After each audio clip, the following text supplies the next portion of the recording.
Ce lundi est marqué par la journée mondiale de la santé mentale. Nous avons tous été éprouvés par la pandémie de Covid, maintenant par la guerre en Ukraine et ses conséquences. L'APEC, l'Association pour l'emploi des cadres, vient de publier une étude sur la santé psychologique des cadres. On va s'arrêter sur ses principaux résultats avec votre invité Alexandre. C'est Gilles Gâteau, directeur général de l'APEC. Bonjour Gilles Gâteau. Bonjour. Premier renseignement de votre étude, un cadre sur 4 estime que sa santé mentale s'est dégradée dans les 2 dernières années. 25% des cadres. Il vous explique pourquoi ? Alors, merci d'abord d'aborder ce sujet parce que la santé mentale, c'est la journée mondiale aujourd'hui. Oui. La santé psychologique au travail, c'est un peu tabou, souvent on n'en parle pas. Et ça concerne tous les salariés, tous ceux qui travaillent et les cadres comme les autres catégories de salariés. On a beaucoup parlé pendant la pandémie des travailleurs de la première ligne, et à juste titre, pendant la crise sanitaire, dans la santé et la distribution. Parmi eux, il y avait bien sûr aussi des cadres, des médecins, des ingénieurs, et puis les autres, si on parle des cadres qui étaient souvent en télétravail, ils ont malgré tout été confrontés à une situation totalement inédite et très éprouvante aussi. Par exemple, les managers qui encadrent des équipes n'étaient pas du tout préparés à devoir manager à distance pendant des semaines et maintenir un peu un collectif de travail, prêter attention aux autres, à chacun. Voilà, tout ça a créé des situations inédites qui sont parfois venues se surajouter à des réalités plus quotidiennes ou plus permanentes de la charge de travail ou de la charge mentale que peuvent ressentir beaucoup de salariés, notamment beaucoup de cadres. Voilà, alors Donc, il y a c'est effectivement ce qui d'abord, ressort dans Gilles Gâteau, dans votre étude. Vous parlez de la surcharge de travail, la charge mentale, stress intense, voire épuisement professionnel.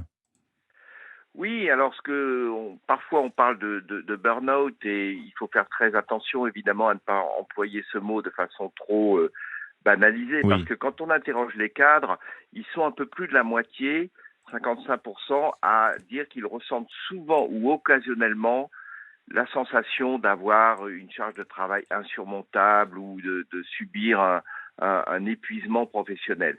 Parmi eux, il y en a 14% qui disent que c'est souvent qu'ils ont ce sentiment.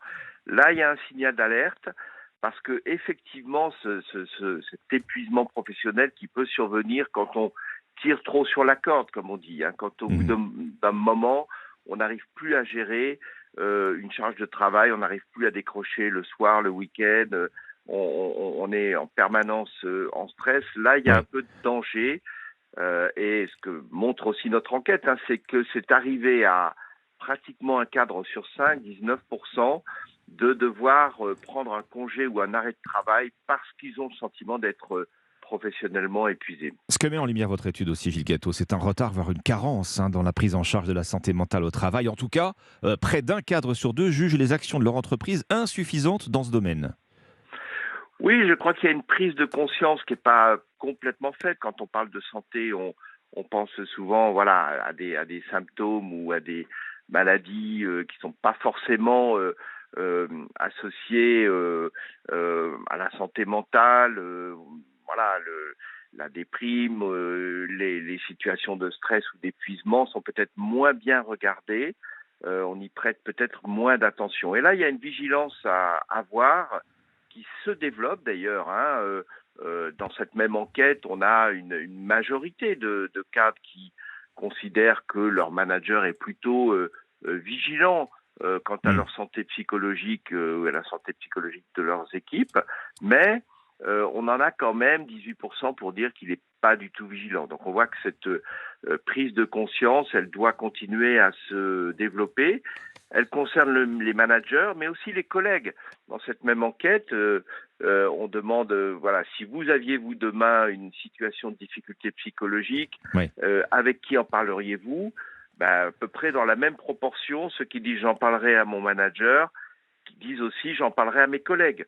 Donc on a aussi tout un réseau dans l'entreprise qui est une communauté qui peut agir dès qu'il voit quelqu'un ou quelqu'une qui est dans une situation de souffrance psychologique. Gilles Gâteau, il y a quelques semaines, ici même sur Europe 1, on parlait de cette nouvelle tendance en entreprise, le quiet quitting ou démission silencieuse. Pour les salariés, c'est en quelque sorte rejeter l'idée selon laquelle le travail serait toute notre vie. On a là le signe d'un malaise profond, c'est un réflexe de protection par rapport à cette souffrance au travail? En tout cas, c'est le signe d'une aspiration de plus en plus des salariés, notamment des plus jeunes, à voilà, avoir un travail qui ait du sens et un travail qui ne soit pas le synonyme d'une souffrance ou d'une frustration trop forte. Ça, je crois que cette tendance, elle existe réellement, Oui. qu'il faut la prendre en considération et que les employeurs qui ont de plus en plus de difficultés aujourd'hui à recruter sont de toute façon un peu condamnés à devoir prêter cette attention à ce type de phénomène. Merci Gilles Gatto, directeur général de l'APEC, Association pour l'emploi des cadres. Vous venez donc de publier cette étude sur la santé psychologique des cadres en entreprise.